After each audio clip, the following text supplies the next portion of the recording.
Hello everyone, welcome to Digital Era. Today we are going to learn about the chemistry chapter solid state.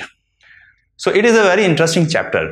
So friends, अगर इससे पहले अगर हम थोड़ा सा पीछे जाते हैं तो 10th और 11th स्टैंडर्ड अगर हम अपना थोड़ा सा रिमेंबर अगर आप कर सकते हो तो उसमें आपको याद आएगा कि आपने स्टेट्स ऑफ मैटर पढ़ा था जिसमें आपको 3 स्टेट के बारे में बताया गया था। अगर आपको याद है तो मैं आपको एक बार फिर से याद दिला देता हूं। एक आपका था सॉलिड, गैस, लिक्विड। इसके बारे में थोड़ी थोड़ी जानकारी आपको 11th में मिली होगी। आपने जाना होगा लिक्विड का कैसे स्टेट रहता है, गैसियस की कैसी प्रॉपर्टी होती है, सॉलिड की कैसी प्रॉपर्टी होती है। हम क्या करने वाले ना, हमारे जो 12th स्टैंडर्ड में हम सॉलिड स्टेट को एकदम पूरे एकदम हाई डेफिनेशन के साथ में उसको पढ़ने वाले हैं। हम उसकी एक एक डिटेल जानेंगे। ये क्यों इंपॉर्टेंट है? बिकॉज केमिस्ट्री सब्जेक्ट के अंदर अभी जितने हम केमिकल रिएक्शंस के बारे में जानने वाले हैं, जिन प्रॉपर्टीज के बारे में जानने वाले हैं, वो स्टेट जो है सॉलिड स्टेट का काफी बड़ा रोल है इसमें।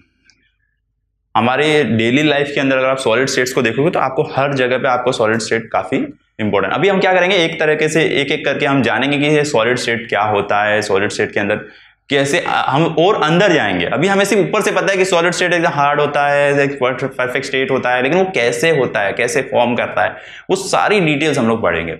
इसके साथ साथ में उससे रिलेटेड जितनी प्रॉपर्टीज है वो सारी भी हम पढ़ेंगे इसके अंदर। इसके साथ में हम कैलकुलेट करेंगे कि किसी भी सॉलिड स्टेट का कितना प्रेशर होता है, उसका जो स्ट्रक्चर है वो कैसे फॉर्म होता है, उसके अंदर कितना मोलिकुलर अट्रैक्शंस होता है, कितने एटम्स इन्वॉल्व रहते हैं, वो सारी चीजें हम अभी इस चैप्टर के अंदर पढ़ने वाले हैं।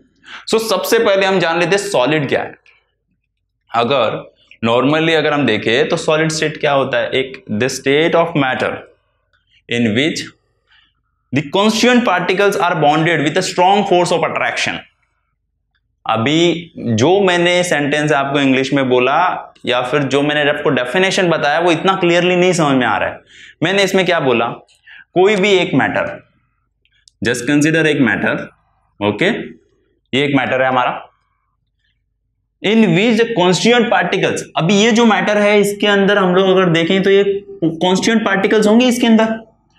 ये ऐसा तो नहीं है कि ये ऐसे ही बना रहेगा, इसके अंदर कॉन्स्टिट्यूएंट पार्टिकल्स होंगे। एग्जाम्पल के तौर पे मैं आपको बताता हूं, समझ लीजिए ये एक ब्रिक है, ओके, जिससे हमारा घर बना हुआ है। आपके सराउंडिंग में जो घर, आप जिसके अंदर घर में बैठे हो, उस घर के जो दीवारें हैं वो ब्रिक से बनी हुई है। वो ब्रिक क्या है? एक सॉलिड मैटर। हमने उस ब्रिक को ही कंसिडर किया, ये एक ब्रिक है, ओके। अब ये ब्रिक क्या होगा, ये ब्रिक के अंदर पार्टिकल्स होंगे, पार्टिकल्स पार्टिकल्स पार्टिकल्स करके बना होगा। एक सिंपल सा एग्जांपल, एक ब्रिक लो, उसे अगर तोड़ते हैं तो क्या होता है, छोटे छोटे टुकड़े आपको मिलेंगे। कोई भी चीज को ब्रेक करते हो छोटे छोटे टुकड़े मिलते हैं, that is called the particles. वो पार्टिकल्स है हमारे। अभी वो पार्टिकल बड़े भी होते हैं, छोटे भी होते हैं। छोटे सबसे छोटा पार्टिकल कौन सा है? That is our atom. सुना होगा आपने एटम, बहुत पहले एक यूनिट सेल जिसको हम लोग एटम बोलते हैं, एकदम छोटा छोटा सबसे tiny particle in the universe, that is atom. So वो जो एटम है, वो एटम भी एक पार्टिकल्स है। हम देखिए बड़े से छोटी की तरफ जा रहे हैं। सबसे पहले हमने एक ब्रिक लिया है, ठीक है, उस ब्रिक को हमने ब्रेक किया है। ब्रेक करते समय क्या हुआ है, पार्टिकल्स आपको मिलेंगे। ये जो पार्टिकल है क्या है? हमारा एटम है। अभी हमें जानना है कि ये ब्रिक कैसे बना हुआ है। ये जो पार्टिकल्स है, ये पार्टिकल्स क्या हुए हैं, मैंने जैसा आपको बताया, constituent particles are bounded with the strong force of attraction. इनके बीच में क्या है? फोर्स ऑफ अट्रैक्शन है, इसकी वजह से ये बाउंडेड है। फ्रेंड्स एक समझ लो, सॉलिड स्टेट जो है उसके अंदर जो पार्टिकल्स होते हैं वो स्ट्रांगली बाउंड होते हैं, क्योंकि उनके अंदर फोर्स ऑफ अट्रैक्शन जो है वो काफी ज्यादा है। फोर्स ऑफ अट्रैक्शन क्या है मैं आपको इन डिटेल एक्सप्लेन करूंगा। ये जो एटम है इनके बीच में एक पावर रहती है एक दूसरे को अट्रैक्ट करने की। फॉर एग्जाम्पल लेट्स कंसिडर कि ये हमारे 2 एटम्स है, ठीक है, ये 2 एटम्स है, ये आपस में जो है इनके बीच में फोर्स ऑफ अट्रैक्शन है, एक मैग्नेट की तरह। अभी ये 2 हमारे एटम्स है, ये दोनों क्या करते हैं, आपस में बाउंडेड रहते हैं। इनको अगर दूर करना है तो हमें काफी ज्यादा पावर यूज करनी पड़ेगी, तब ये अलग होंगे, क्योंकि ये सॉलिड की प्रॉपर्टी है। सॉलिड्स में क्या होता है ना, उनके एटम जो होते हैं वो आपस में फोर्स ऑफ अट्रैक्शन बहुत ज्यादा होता है, बहुत पास होते हैं। तो ये हमारे सॉलिड पार्टिकल्स हो गए। अगर यही चीज अगर आप लिक्विड में देखोगे तो लिक्विड में क्या आपको मिलता है, पार्टिकल्स जो होते हैं वो डिस्पर्स हो सकते हैं, इसमें नहीं होते सॉलिड में। ये लिक्विड जो मैंने स्प्रे किया ये डिस्पर्स हो गया, लेकिन सॉलिड ऐसा होगा क्या, आप ब्रिक को ऐसा स्प्रे करो, ब्रिक को ऐसा थोड़ा ऐसा करो, डिस्पर्स होगा, पार्टिकल्स नहीं होंगे, एक साथ में बाउंडेड रहेंगे। सो ये जो होता है, ये force of attraction is very strong. Okay, molecular attraction जो होगा उनके बीच में काफी स्ट्रॉन्ग होगा। सो इसको हम लोग बोलते हैं solid. The state of matter in which the constituent particle are strongly bounded, okay, strongly bounded of molecular attraction, और यू कैन से ये force of attraction, that is what we call the force of attraction is the molecular attraction. Okay, so ये जो चीज थी, हमें सबसे पहले क्या ध्यान में आया, हमें उसका डेफिनेशन। सो हमने डेफिनेशन क्या जाना, सॉलिड स्टेट हम लोग किसको बोलेंगे, the state of matter, okay, in which particles are bounded with strong force of molecular attraction. So this is our first thing you have to remember in this chapter. This line, ये जो line है ना, ये हमेशा universal line रहेगी, ये आपको कभी भी चेंज नहीं करनी। अगर एग्जाम में आपको पूछा जाता है तो ये आपको लाइन मेंशन करनी है, ये डेफिनेशन रहेगा। पहला क्वेश्चन हमेशा अगर इस चैप्टर के बारे में आएगा तो वो यही रहेगा, what is solid state its properties. So ये पहला क्वेश्चन रहेगा, अगर आपको इस चैप्टर में आ सकता है तो वो ये रहेगा, और इसके अंदर आपको ये डेफिनेशन सबसे पहले मेंशन करनी है। अभी हम लोग क्या जानेंगे, इसके अंदर प्रॉपर्टीज क्या क्या है। ओके, पहली प्रॉपर्टीज हम लोग ले लेंगे। अभी मैंने आपको बताया कि ये जो होते हैं ना, सॉलिड स्टेट होते हैं, उनका सबसे पहले क्या होता है, उनके अंदर जो पार्टिकल्स है वो जब एक साथ में आएंगे, एक साथ में आ जाएंगे तो एक शेप देंगे। क्या देंगे, अगर एक साथ में मैंने ज्वाइन किया, ब्रिक को क्या है, ब्रिक को शेप है। अगर किसी भी चीज को कंसिडर करें तो उसके अंदर बीच में शेप होगा। Let's consider this, it's a dice. So इसके अंदर अगर ये पार्टिकल्स है सारे, एक एग्जांपल मैं आपको दे रहा हूं, देखो फ्रेंड्स कैसा होता है ना, जितने भी सॉलिड्स होते हैं ना, वो पार्टिकल्स, उनके बीच में जो कांस्टेंट पार्टिकल्स रहते हैं ना, वो छोटे छोटे यूनिट्स में होते हैं। अगर मैं आपको एक एग्जांपल दूं, सो ये जो हमारा जो भी कोई भी पार्टिकल अगर आप कंसिडर करोगे उसमें, सो इसमें हमेशा आपको एक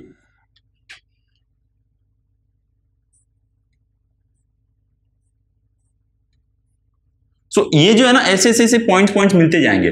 इसी को कंसिडर कर लो कि ये जो है ना, ये हमारे एक यूनिट मिल के वो लोग क्या कर रहे हैं, हमें शेप तैयार कर रहे हैं। अगेन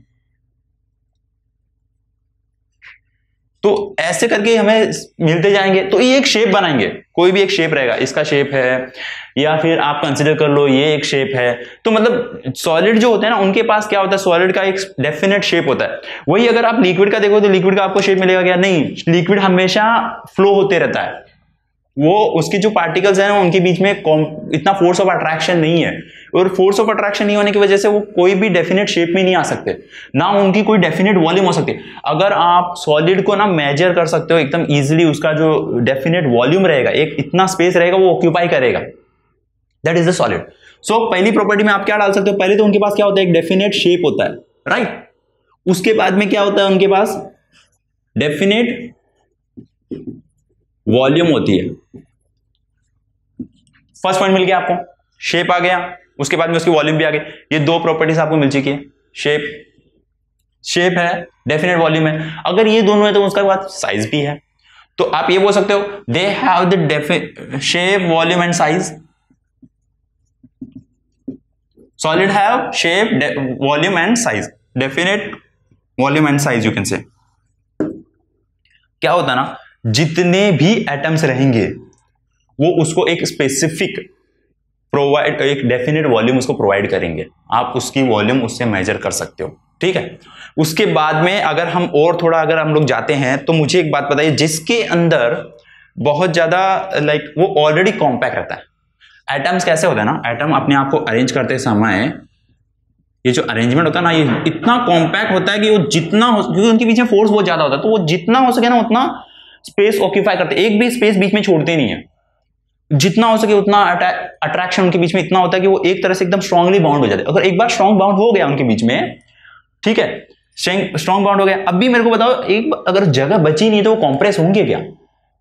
नहीं होंगे, क्योंकि आप किसी भी चीज को, कोई भी सॉलिड जो चीज है उसको आप कॉम्प्रेस कर सकते हो, दबा सकते हो, भर सकते हो? नहीं, क्योंकि उनके अंदर स्पेस ही नहीं बचा है। ऑलरेडी सारे एटम्स ने सारा स्पेस जो है वो ऑक्यूपाई किया है। ये अगर कोई ब्रिक है तो यहाँ पे हर जगह इतने सारे एटम्स रहेंगे, इतने एटम रहेंगे कि आपको वहां पे कोई भी एम्प्टी स्पेस नहीं है। अगर उनके बीच में ऑलरेडी एम्प्टी स्पेस नहीं है, क्योंकि दोनों जो एटम्स है वो दोनों इक्वली कंप्लीटली बॉन्ड हो चुके हैं, अगर उनके बीच में एक भी स्पेस नहीं बचा है तो आप उसको कॉम्प्रेस नहीं कर सकते। सपोज गैस को कॉम्प्रेस किया जाता है, गैस को कंप्रेस क्यों कर सकते हैं? बिकॉज उनके बीच में मॉलिक्यूलर जो डिस्टेंस है ना वो बहुत ज्यादा है। सॉलिड्स के अंदर उनके बीच में मॉलिक्यूलर डिस्टेंस ही नहीं है, उनके बीच में कोई भी डिस्टेंस बचा नहीं है, तो आप उसको कंप्रेस नहीं कर सकते। तो आप ये बोल सकते हो कि दे आर इनकंप्रेसिबल, कंप्रेस नहीं हो सकते हो, अभी और ज्यादा कंप्रेस नहीं हो पाएंगे। तो सेकंड पॉइंट हमें मिल गया। उसके बाद में अगर हम जाते हैं थोड़ा और, तो हमें क्या मिलेगा? लो फ्लेक्सिबिलिटी। फ्लेक्सिबिलिटी जो है वो एकदम कम रहती है, मानते हो इस चीज को? अगर ये चीज को मैं पकड़ूं, मैं इसे फ्लेक्सिबल टर्न कर सकता हूं? नहीं कर सकता। उनके अंदर फ्लेक्सिबिलिटी बहुत कम रहेगी। वही अगर आप लिक्विड को देखो, लिक्विड को जैसा चाहोगे वैसे वो टर्न हो जाएगा, राइट? सो ये हमें फ्लेक्सिबिलिटी मिलती है, लो फ्लेक्सिबिलिटी रहती है उसकी। तो ये फ्लेक्सिबिलिटी उसकी कैसी रहेगी? कम रहेगी, क्योंकि मॉलिक्यूलर अट्रैक्शन उनके अंदर ज्यादा है, तो आप उनको मूवमेंट नहीं कर सकते, बहुत ज्यादा फोर्स चाहिए नॉर्मली, तो वो उनकी जो फ्लेक्सिबिलिटी रहेगी वो लो होगी। उसके बाद हम लोग फोर्थ पॉइंट लेंगे। अगर उनकी फ्लेक्सिबिलिटी अगर कम है, ओके, हमें सबसे पहले हमने फ्लेक्सिबिलिटी देख ली कि लो है। अभी मैंने एक चीज आपको और बताई जब चैप्टर स्टार्ट हो रहा था कि ये जो मॉलिक्यूल्स रहते हैं वो आप एक दूसरे से दूर नहीं जा सकते। तो हम लोग ये बोल सकते हैं क्या, जैसे कि लिक्विड जो रहता है, ये लिक्विड है, ये जैसे डिस्पर्स हो रहा है, देख रहे हो? मैंने जैसे ये प्रेस किया, ये मॉलिक्यूल्स यहां से निकले वाटर के और डिस्पर्स हो गए एयर में, आपको दिखाई दिए? नहीं दिए। तो ये डिस्पर्स हो जाता है जब आप इसके ऊपर प्रेशर अप्लाई करते हो, लिक्विड डिस्पर्स हो जाएगा, एयर हमारा गैस जो है वो डिस्पर्स हो जाएगा। बट सॉलिड डिस्पर्स होगा क्या? नहीं होगा, क्योंकि मॉलिक्यूल्स के अंदर फोर्स ऑफ अट्रैक्शन। इसके अंदर एक ही चीज ध्यान में रखो, जितना भी रोल जो भी है ना वो फोर्स ऑफ अट्रैक्शन का है। उनके बीच में जितना ज्यादा फोर्स ऑफ अट्रैक्शन होगा उतना ही कम डिफ्यूजन होगा। सो आप यहां पे ये बोल सकते हो कि उनके अंदर लो डिफ्यूजन रहता है, लो डिफ्यूजन, ठीक है।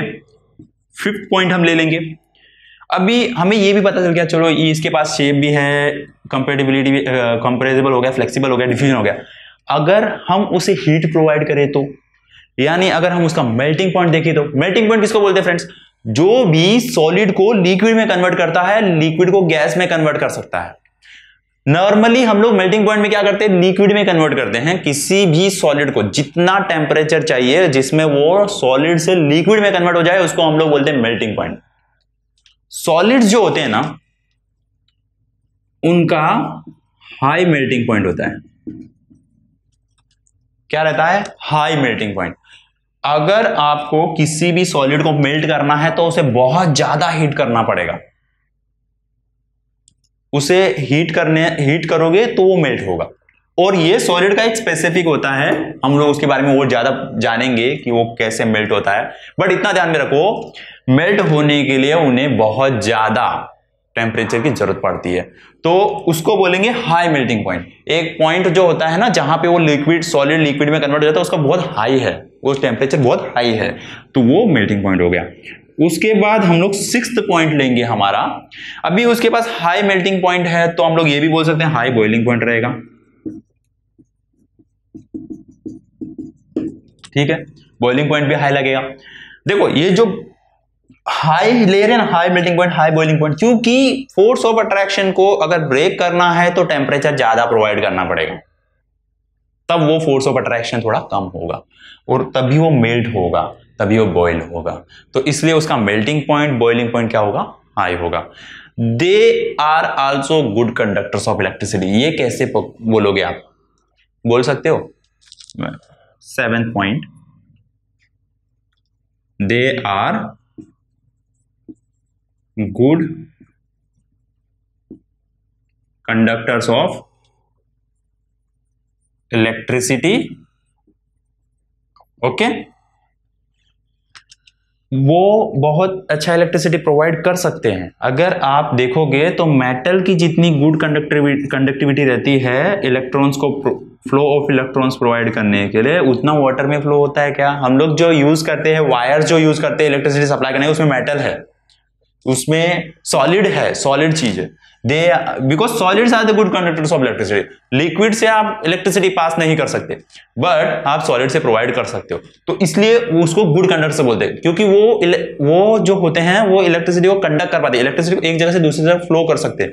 That's why they are a good conductor of electricity. इसको भी हम डिटेल में जानेंगे कि ये कैसे होता है, ये कैसे करता है, गुड कंडक्टर कैसे होता है वो, उसके बारे में भी हम लोग उसको बहुत जानेंगे। और they are good conductor of heat, you can say, आप ये भी बोल सकते हो कि they are good conductor of heat. अगर आप एक आयरन रोड अगर लोगे, एक तरफ से उसको हीट करोगे और दूसरी साइड से अगर आप पकड़ के रखोगे ना, तो एक टाइम के बाद आपको यहां पर उसकी हीट महसूस होगी, जबकि आप हीट यहां कर रहे हो, वो हीट वहां से पास होती है, तो उसको गुड कंडक्टर्स ऑफ हीट भी बोलते हैं। सो ये हमारा एक क्वेश्चन कंप्लीट कर दिया फ्रेंड्स हम लोग ने। टॉपिक्स अगर क्वेश्चन आएगा define solid state and state is properties, तो क्या मेंशन करना है आपको? The state of matter in which the particles are bonded with the strong force of molecular attraction. याद रखना है, मैंने आपको एक बताया है कि ये दो मॉलिक्यूल्स है, इनके बीच में ये फोर्स ऑफ अट्रैक्शन है, जितने नजदीक आते हैं उसको हम लोग बोलते हैं फोर्स ऑफ अट्रैक्शन। ठीक है, इनके बीच में क्या है? Force of attraction. और ये जो डिस्टेंस होता है इसको हम लोग बोलते हैं molecular distance. Force of attraction कैसा है? स्ट्रॉन्ग है। मॉलिक्यूलर डिस्टेंस कितना है? बहुत कम है, वेरी लो मॉलिक्यूलर डिस्टेंस। उनके बीच में मॉलिक्यूलर डिस्टेंस बहुत कम रहेगा, बहुत कम मॉलिक्यूलर डिस्टेंस रहेगा। और उसकी प्रॉपर्टीज हम लोग जानेंगे, तो हम लोगों ने क्या क्या जाना है कि solid has a definite shape, size and definite volume. Then we can say they are incompressible, okay, incompressible. Then they are low in flexibility, their flexibility is low, you can say, or their diffusion is very low. Then you can say they have the high melting point, they have the high boiling points. Solids are the good conductors of electricity. अगर आपने इतना properly mention कर दिया, सो आपको full marks इसमें मिलेंगे। सो आप ये एक बार नोट डाउन कर लीजिए, ये काफी इंपॉर्टेंट पॉइंट्स है और विद इन शॉर्ट में मैंने आपको एक्सप्लेन किया, इसके साथ में इन डिटेल बताया, तो आपको वो ध्यान में रखना है। ओके फ्रेंड्स, सो अभी तक हम लोग जान चुके हैं कि सॉलिड क्या है, सॉलिड की प्रॉपर्टी क्या है। थोड़ा और अंदर जाते हैं कि सॉलिड में और कितने टाइप्स होते हैं। अभी आपकी क्यूरियोसिटी बढ़ रही होगी कि यार ये सॉलिड तो बड़ी कमाल की चीज है, क्योंकि इसके अंदर फोर्स ऑफ अट्रैक्शन की वजह से इतना कुछ उसके अंदर चेंजेस आ रहा है। तो अभी अगर हम लोग और देखते हैं कि सॉलिड जो है ना, ये और इंटरेस्टिंग होते जाने वाला है फ्रेंड्स। तो इसमें इंटरेस्टिंग पार्ट अभी आता है कि सॉलिड के 3 टाइप्स हैं। अगर हम लोग नॉर्मली कोई भी चीज देखते हैं तो उसके काफी, जैसे हम लोग के टाइप्स कैसे आते हैं ना फ्रेंड्स, उनके बीच में जो प्रॉपर्टीज चेंज होती है उसके हिसाब से टाइप्स बनाए जाते हैं। तो अभी ये जो प्रॉपर्टीज पड़ी है ना, ये प्रॉपर्टीज सबके अंदर चेंज होती है सॉलिड में भी। तो उन प्रॉपर्टीज के अकॉर्डिंग ना, और उनके अंदर जो अरेंजमेंट है मॉलिक्यूल्स की, उसके हिसाब से सॉलिड्स को भी कैटेगराइज किया हुआ है वो लोगों ने। तो इन शॉर्ट इसमें थ्योरेटिकली अगर हम लोग प्रेजेंट किया जाए तो उसमें 3 टाइप्स के बनाए गए हैं। थ्योरेटिकली और प्रैक्टिकली उन लोग के अंदर 3 टाइप्स है। सो टाइप्स हम लोग देखेंगे। ये हमारा सॉलिड स्टेट हो गया, ठीक है। इसके अंदर सबसे पहले देखिए, इसमें हम लोग मेन जो अगर हम लोग कुछ पढ़ेंगे तो सॉलिड के 2 टाइप हम लोग जनरली पढ़ते हैं। एक जो है वो काफी कम रेंज में देखा जाता है, सो वो एक पॉलीमॉर्फ है, और एक है हमारा क्रिस्टलाइन सॉलिड, और दूसरा है हमारा एमॉर्फस। पूरे चैप्टर में वैसे हम क्रिस्टलाइन सॉलिड के बारे में पढ़ने वाले, बट एमॉर्फस के बारे में भी आपको पता होना चाहिए। और क्या होता है ना कि एग्जाम के अंदर आपको क्रिस्टलाइन, एमॉर्फस, ये दोनों सॉलिड के डिफरेंसेस पूछते हैं जनरली। पॉलीमॉर्फ्स के बारे में कभी कभी नोट आ जाता है। सो लेट्स सी, तो 2 टाइप अगर हम लोग देखना चाहें तो पहला आ जाएगा हमारा क्रिस्टलाइन सॉलिड, ठीक है। ये हम लोग एक क्रिस्टलाइन सॉलिड ले लेते हैं, इसके अंदर बीच में अगर हम लोग चाहे तो मैं आपको एक डिवाइड कर देता हूं। उसके बाद में हम लोग एमॉर्फस सॉलिड पढ़ेंगे, और ये हमारा तीसरा रहेगा वो पॉलीमॉर्फ रहेगा। फ्रेंड्स, जो पॉलीमॉर्फ की जो कैटेगरीज है वो इनके अंदर साथ में नहीं दी गई है, इन दोनों की प्रॉपर्टीज हमें साथ में देनी है। और पॉलीमॉर्फ को मैं आपको एक शॉर्ट नोट में मैं आपको उसे एक्सप्लेन कर दूंगा कि पॉलीमॉर्फ किसको बोला जाता है। क्रिस्टलाइन सॉलिड के बारे में बताने के, सॉलिड्स क्या है कि जैसे हम लोग पहले डिस्कस कर चुके हैं कि उनके अंदर क्या होते हैं, कॉन्स्टिट्यूएंट पार्टिकल्स होते हैं। वो पार्टिकल का एक अरेंजमेंट होता है, कंटिन्यूअस अरेंजमेंट रहेगा। मैं आपको एग्जांपल दूं तो आप ये बोल सकते हो कि ये हमारा क्रिस्टलाइन सॉलिड जैसा है। ये क्रिस्टलाइन सॉलिड नहीं है, बट ये क्रिस्टलाइन सॉलिड जैसा है, आप वैसा बोल सकते हो। इसमें जो अरेंजमेंट है ना मॉलिक्यूल्स की, वो देख रहे हो ऐसे, ये जो अरेंजमेंट है ये सब फिक्स रहती है हमेशा। तो इसमें हम लोग एक डेफिनेशन ले सकते हैं इसका, regular arrangement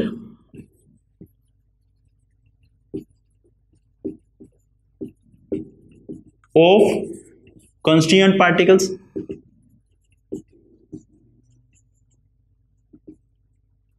for long range।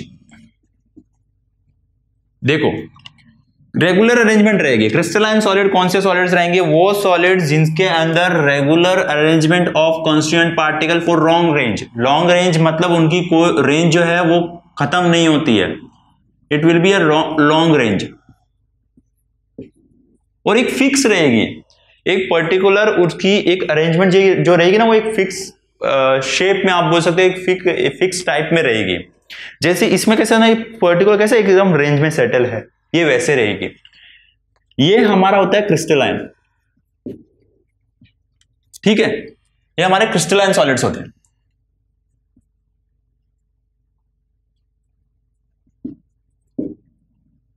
तो वही अगर हम लोग एमॉर्फस सॉलिड में जाते हैं तो एमॉर्फस सॉलिड में भी सेम चीज पकड़ लेते हैं। चलो, regular arrangement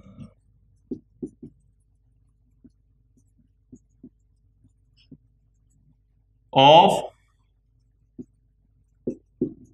constituent particles for short range।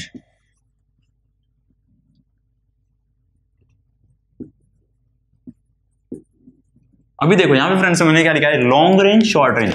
ये दो जो वर्ड है ना, खाली बस इतना ध्यान में रखो, ये दो अगर आप वर्ड याद रखोगे तो आपको ये दोनों सॉलिड्स याद हो जाएंगे। पहला हम लोगों ने डायग्राम देख लिया, उसमें क्या होता है ना, जब हम लोग शॉर्ट रेंज बोलते तो ये जैसे अभी ये चल रहा है, बाद में ये ऐसे हो जाएगा।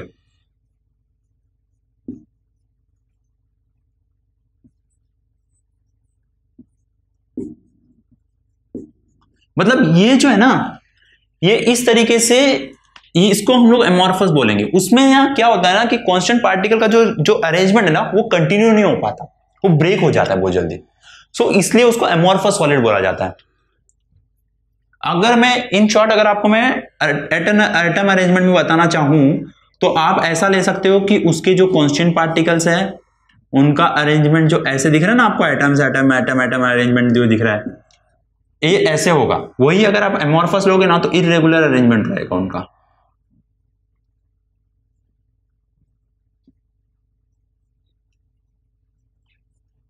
ये ऐसे जो होता है ना इनके अरेंजमेंट, ये आपको अरेंजमेंट मिलेगा एमॉर्फस सॉलिड में, ये आपको क्रिस्टलाइन में मिलेगा। क्रिस्टलाइन के जो होंगे वो फिक्स यूनिट सेल्स, जो उनके जो यूनिट्स होंगे वो फिक्स रहेंगे, उनका एक रेगुलर और प्रॉपर अरेंजमेंट रहेगा। उनको आप अच्छी तरीके से, मतलब एक शेप प्रॉपर उनको मिलेगा। वही आपको एमॉर्फस में जो है प्रॉपर शेप नहीं मिलता। सो ये हमारा फर्स्ट पॉइंट हो गया कि क्रिस्टलाइन सॉलिड रहते हैं, उनके अंदर रेगुलर अरेंजमेंट जो होती है वो एक लॉन्ग रेंज में रहती है, और जो हमारे एमॉर्फस रहते हैं वो शॉर्ट रेंज में रहते हैं। उसके बाद अगर हम लोग देखना चाहें तो अगर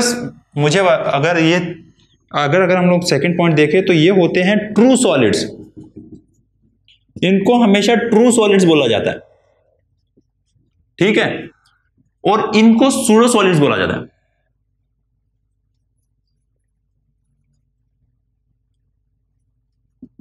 अब ये क्यों? ट्रू सॉलिड्स मतलब क्या होता है, उनका जो शेप दिख रहा है ना, अगर उनका शेप जैसा है वैसा का वैसा ही रहेगा। इनका जो शेप रहता है ना वो चेंज हो सकता है। फॉर एग्जाम्पल अगर हम प्लास्टिक पकड़े, प्लास्टिक सॉलिड ही है लेकिन वो एमोर्फस सॉलिड में आ जाता है। उनका जो रेगुलर अरेंजमेंट रहता है वो इरेगुलर और शॉर्ट रेंज का रहता है। उनको आप इजीली कैसे भी टर्न ऑन कर सकते हो, चेंज कर सकते हो, बट जनरली सॉलिड जो क्रिस्टलाइन सॉलिड जो होते हैं उनके अरेंजमेंट चेंज करना काफी डिफिकल्ट होता है।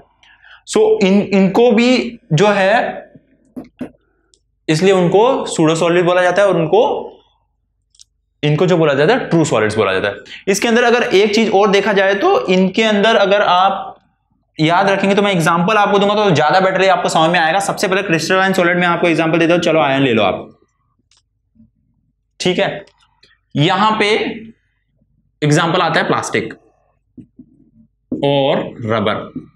अगर आपको याद है तो आपको इसके बारे में एक चीज और याद है, उसको सुपर कोल्ड सॉलिड भी बोल सकते हैं।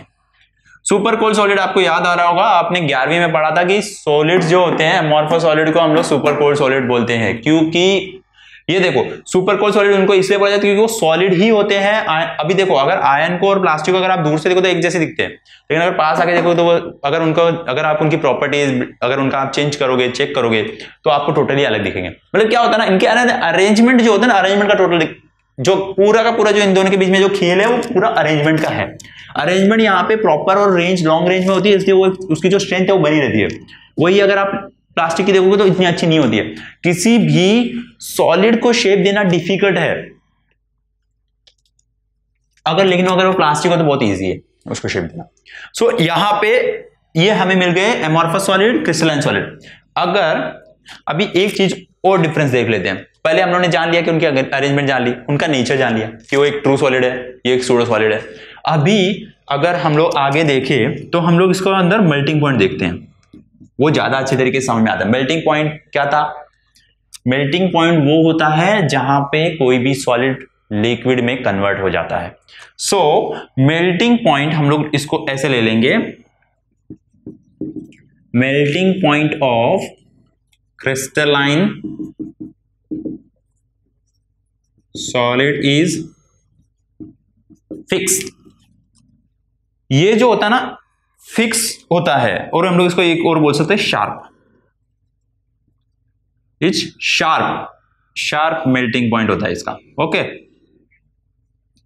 यू कैन से फिक्स्ड और शार्प। फिक्स्ड और शार्प क्यों बोला गया उनको? मेल्टिंग पॉइंट जो होता है ना क्रिस्टलाइन सॉलिड्स का वो फिक्स है, यूनिवर्सल है। अगर मैं किसी आयरन को, अगर कोई आयरन है, आयरन को अगर मैं हीट कर रहा हूं, अगर आयरन रोड को अगर मैं हीट कर रहा हूं, अगर वो 1000 डिग्रीज पे अगर मेरे पास मेल्ट हो रही है तो कहीं और भी अगर उसको करोगे, कोई और भी अगर उसको हीट करेगा 1000 डिग्री सेल्सियस के जैसे ही पूछेगा वो मेल्ट हो जाएगी। सो ये हुआ शार्प, मतलब वो एक फिक्स टेम्परेचर पे जाने के बाद मेल्ट होगी ही होगी। सो ये हो गया शार्प मेल्ट पॉइंट। अगर किसी भी स्टील को अगर आप लोगे, अगर स्टील को भी अगर आप हीट करोगे, कहीं पे अगर वो जितने डिग्री सेल्सियस पे मेल्ट हो रही है उतना ही कहीं और होगा। अगर आप एल्यूमिनियम को ले रहे हो, एल्यूमिनियम को अगर आप जहां पे यहां पे हीट कर रहे हो, जितना हीट करने पे वो मेल्ट हो रहा है उतना ही कहीं और पे हीट करेगा, कोई और उसे हीट करेगा तो भी होगा। तो ये हो गया sharp melting point. But in case of amorphous ना, ये मेल्टिंग पॉइंट एक रेंज में होता है, फिक्स नहीं होता। They are not sharp, you can say melting point of amorphous solid is not sharp or fixed। मतलब ये जो होते हैं ना, ये इतना शार्प नहीं होता इनका, क्योंकि उनके अरेंजमेंट फिक्स नहीं होती। फिर देखो कैसे होता है ना, अगर आप दो आयरन रोड बनाओगे ना तो दोनों आयरन रोड के अंदर जो मॉलिक्यूलर जो अरेंजमेंट है, एटॉमिक अरेंजमेंट है, वो एक जैसे मिलेंगे आपको। लेकिन दो अगर आप प्लास्टिक्स बना रहे हो तो उनके अंदर मॉलिक्यूलर अरेंजमेंट एक जैसा नहीं रहेगा। सो इसीलिए इनके अंदर जो मेल्टिंग पॉइंट रहेगा वो फिक्स नहीं रहेगा। अगर दो प्लास्टिक्स को आप, एक प्लास्टिक अगर सेम टाइप के हैं, अगर उनको जलाओगे ना तो दोनों में मेल्टिंग पॉइंट जो होगा वो डिफरेंट आ जाएगा। इसलिए इसको बोला जाता है they are not fix melting point, they do not have the fix melting point, here they have the fix melting point. इसीलिए हम लोग क्रिस्टलाइन के बारे में इस चैप्टर में क्यों पढ़ रहे हैं, क्योंकि जो भी पढ़ेंगे वो यूनिवर्सल रहेगा। ये हमारा हो गया। अगर आप इसको लोगे तो इसको आप ये आपको मतलब इतना मिल सकता है कि आपको 100 to 200 डिग्री सेल्सियस में शायद मेल्ट हो जाए। इसका अगर आप ले लोगे तो ये 1000, अगर आप इसको पकड़ सकते हो 100 degree Celsius to 10,000 degree Celsius also, that also depend कि इनके जो मेल्टिंग पॉइंट होंगे, लेकिन वो फिक्स रहेंगे। अगर आप पर्टिकुलर अगर नेचर ऑफ एटम के बारे में पढ़ रहे हो, पर्टिकुलर आयरन के बारे में पढ़ रहे हो, तो वो फिक्स रहेगा। इसके अंदर ऐसा कुछ नहीं है, एमोर्फस के अंदर आपको कोई भी फिक्स मेल्टिंग पॉइंट नहीं मिलता। अभी इसके अंदर दो चीजें और जानी जाती है। एक रहता है ये जो होते हैं ना, इसके अंदर जो भी होता है ना, इसके अंदर अगर आपको याद है, आपने 11th में एक टॉपिक पढ़ा था एनाइसोट्रॉपिक, आइसोट्रॉपिक। तो ये जो दो चीजें ना, ये क्या है हम लोग जान जाते हैं। ये क्या आता है ना, ये सॉलिड्स होते हैं जो एनाइसोट्रॉपिक होते हैं और आइसोट्रॉपिक होते हैं। एनाइसोट्रॉपिक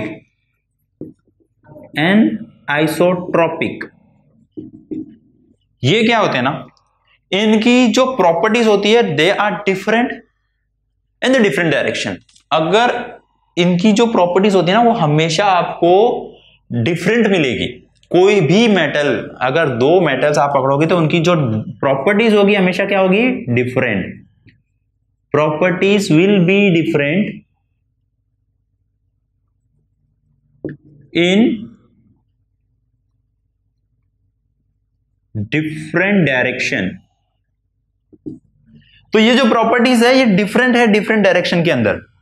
उनके मॉलिक्यूलर अरेंजमेंट जो होती है, अगर आप समझ लो, एक कंसीडर कर लेता हूं, एक बेस्ट एग्जांपल आपको देता हूं। ये सोडियम है, ठीक है, ये आपका क्लोरीन है। तो अगर आप किसी सोडियम क्लोराइड का अगर एटम देखोगे, अगर सॉलिड देखोगे, तो वो आपको ऐसा मिलेगा, ठीक है।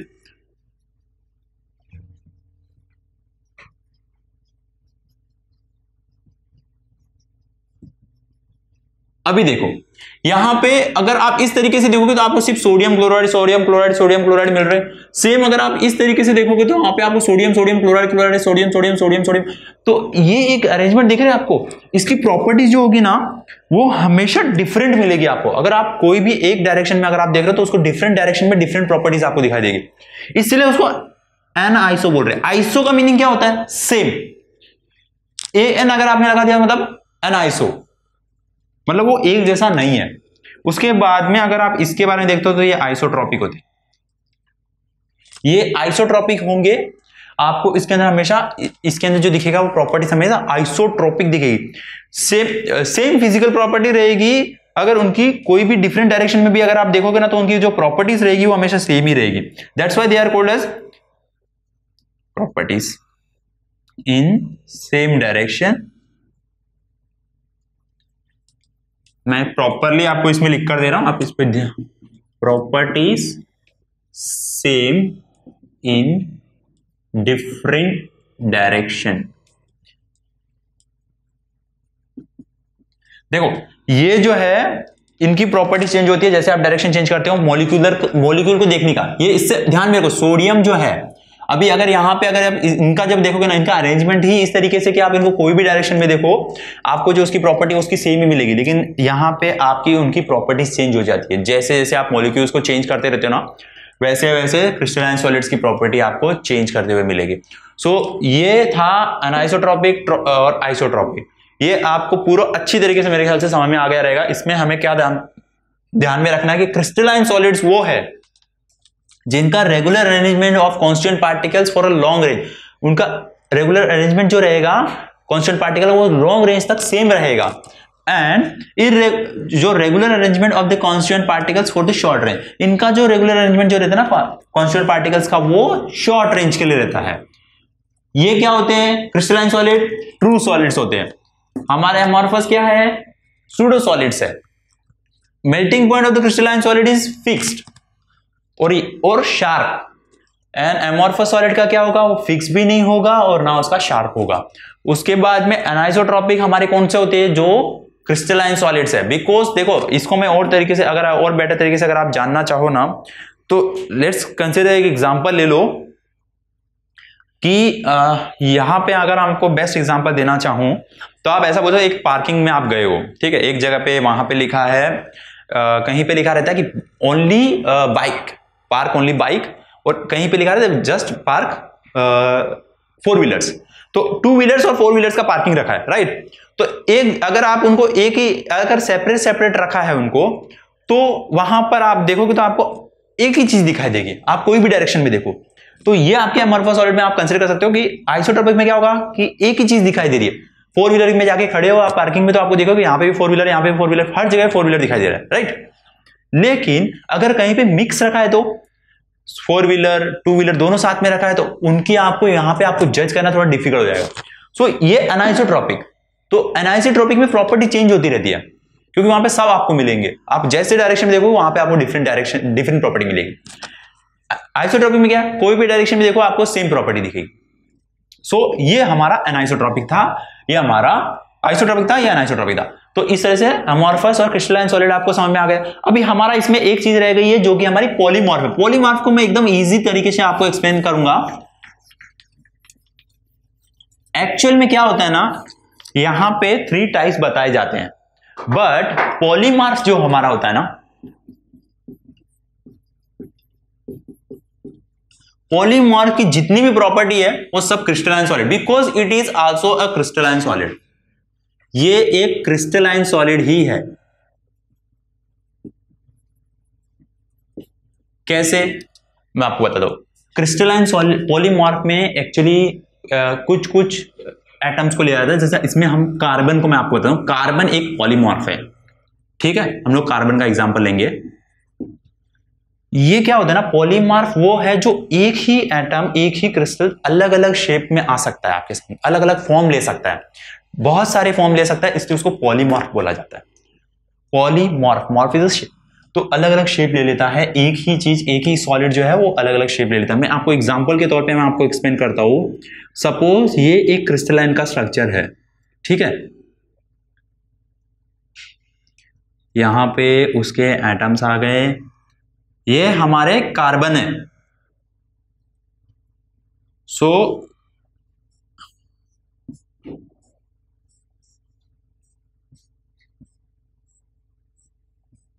तो ये एक स्ट्रक्चर है जो कार्बन एटम ने क्रिएट किया हुआ है, ठीक है, ये कार्बन का है जो। तो अभी यहां पे एक और स्ट्रक्चर जो मैं क्रिएट कर रहा हूं, आप इसको स्ट्रक्चर को अच्छे से देखिए। क्या होता है ना, ये अगर स्ट्रक्चर आपको समझ में आ गया तो आपको पॉलीमॉर्फ समझ में आ जाएंगे। देखो ये कार्बन है, ठीक है,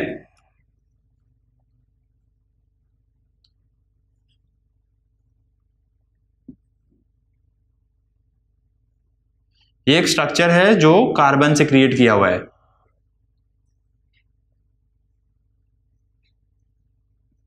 ठीक है, ये दिखाई दे रहा है, ये कार्बन है। तो इसमें क्या हो रहा है ना, ऐसे ऐसे इन लोगों ने जो हेक्सागोनल ये जो स्ट्रक्चर ना 6 एटम्स का जो हमें दिख रहा है, ये जो स्ट्रक्चर है, ये स्ट्रक्चर जब फॉर्म करता है, ऐसे जब क्रिस्टल्स जब बनते हैं तो ये बन जाता है हमारा ग्राफाइट,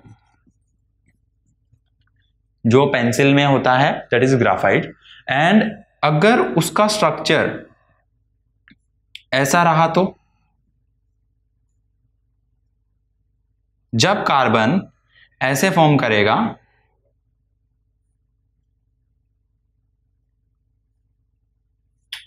तो ये हमारा नया स्ट्रक्चर तैयार करेगा, राइट। तो ये कार्बन जो है यहां पे एक नया स्ट्रक्चर तैयार हो रहा है इससे।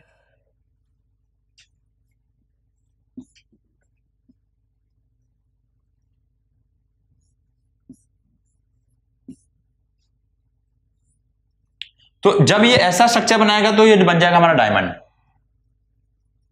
जो ये सबसे हार्ड सब्सटेंस बन जाता है। और ग्राफाइट जो होता है इतना हार्ड सब्सटेंस नहीं है, जो ब्रेक हो जाता है इजीली। तो ये पॉलीमॉर्फ है, ये कार्बन का, ये भी कार्बन का फॉर्म है, ये भी कार्बन का फॉर्म है। डायमंड जो है वो भी कार्बन का फॉर्म है, और अगर ग्राफाइट देखो तो वो भी कार्बन का फॉर्म है, क्योंकि उसमें क्या होता है ना, कार्बन कार्बन कार्बन कार्बन मिलके बनाते हैं। लेकिन ये स्ट्रक्चर कैसा बना रहे हैं, उनके बीच में जो यूनिट सेल्स है ना, कार्बन कार्बन कैसे अटैच हो रहे हैं, कौन से फॉर्म में अटैच हो रहा है, वो फॉर्म उसका जो प्रॉपर्टीज देता है ना वो बनाता है। ग्राफाइट के अंदर जो अरेंजमेंट है वो इजीली ब्रेक होने वाली अरेंजमेंट हो जाती है कार्बन की, सो इसलिए उसकी जो प्रॉपर्टी है वो इतनी ज्यादा हार्ड नहीं होती। वेयर द डायमंड अगर हम लोग देखते हैं तो डायमंड इतना सबसे हार्डेस्ट मेटल उसको बोला जाता है, सबसे हार्डेस्ट सॉलिड अगर देखे जाएंगे तो डायमंड आ जाता है। तो इससे क्या समझ में आता है कि जो अरेंजमेंट है उसके ऊपर डिपेंड करेगा, और ये एक ही कार्बन अलग अलग फॉर्म में मिल रहा है, अलग अलग प्रॉपर्टीज दिखा, that is what is called as a polymorph. तो ये पॉलीमॉर्फ होते हैं। एक्चुअल में पॉलीमॉर्फ क्या है? क्रिस्टलाइन सॉलिड्स ही है। तो अगर कल को अगर आपको एग्जाम में, जनरली एग्जाम में आता है क्वेश्चन एक्सप्लेन द पॉलीमॉर्फ, और they can also ask you about the explain about the carbon with respect to the polymorph, तो उसके अंदर भी आप एक्सप्लेन कर सकते हो डायमंड और कार्बन का। आपको इसके अंदर प्रॉपर्टीज अगर बतानी तो आप ये सारी प्रॉपर्टीज दे सकते हो, because crystalline solid and polymorph, क्योंकि पॉलीमॉर्फ क्या क्रिस्टलाइन सॉलिड ही है, जस्ट उसे एक सेपरेट इसलिए बताया गया है क्योंकि उसके जो फॉर्म्स है वो काफी ज्यादा है, इसलिए उनके अकॉर्डिंग उनकी प्रॉपर्टी भी चेंज होते हैं। मैंने आपको एक्सप्लेन किया कार्बन का जो स्ट्रक्चर है और इसका जो स्ट्रक्चर है, ये देखो इसमें ना एक छोटा सा स्ट्रक्चर आपको ध्यान में रखना है। कार्बन जो है जब ऐसा 6 एटम वाला कॉम्पैक्ट जब वो स्ट्रक्चर तैयार करता है तो ग्राफाइट बनाता है, वेयर एज जब कार्बन ये स्ट्रक्चर तैयार करता है तो इस टाइम पे उसकी जो स्ट्रक्चर, ये जब वो स्ट्रक्चर फॉर्म करेगा तो ये डायमंड क्रिएट करेगा, ये ग्राफाइट क्रिएट करेगा। दोनों की प्रॉपर्टी शेप के ऊपर डिपेंड कर रही है, मॉलिक्यूल के बीच में कैसा मॉलिक्यूलर अट्रैक्शन हो रहा है उसके हिसाब से उनकी प्रॉपर्टीज बन रही है। सो इसमें आपको टाइप्स पूरे समझ में आ गए होंगे, crystalline solid, amorphous solid, polymorphs. So आपको याद रखने वाली चीजें जो है वो यही है, आपको शॉर्ट में एकदम अच्छी तरीके से मैंने आपके सामने रिप्रेजेंट कर दिया, बस आपको ये सारी पॉइंट्स जो है वो ध्यान में रखने हैं। डिफरेंस आएगा तो भी आप एक्सप्लेन कर पाओगे, इन केस अगर इन डिटेल में अगर आपको पूछा जाए तो भी आप एक्सप्लेन कर पाओगे। तो फ्रेंड इसके बाद में हम लोग ना अलग अलग जितने भी अभी ये हम लोग जान चुके हैं, अभी जैसे मैंने आपको पहले ही बताया था, हम लोग जो है इस चैप्टर में जो मैक्सिमम पढ़ने वाले हैं वो हमारा रहेगा क्रिस्टलाइन सॉलिड्स ही। तो एक बार आप इन सभी को एकदम अच्छी तरीके से देख लीजिए, समझ लीजिए, और इसे नोट्स के तौर पे भी अगर आप चाहो तो रख सकते हो, तो आप अगर चाहो तो नोट डाउन करके भी रख सकते हो।